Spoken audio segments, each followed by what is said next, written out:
थांब शकू, मला तुला एक गोष्ट सांगायची.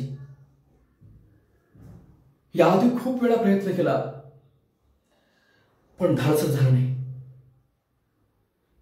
शकू, माझं तुझ्यावर खूप मनापासून प्रेम आहे. तू खूप आवडतेस मला.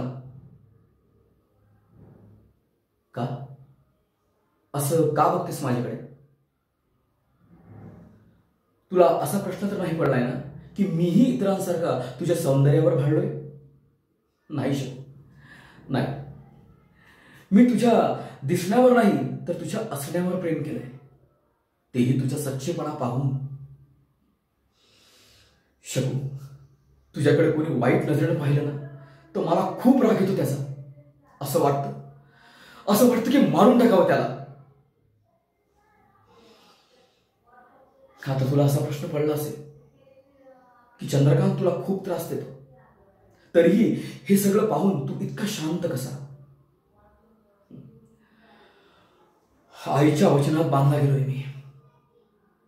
एकदा त्या वचनातून मुक्त झालो की मग चंद्रकांत सारख्या या लोकांची गय नाही बघ. खरंच माझं खूप प्रेम आहे तुझ्यावर.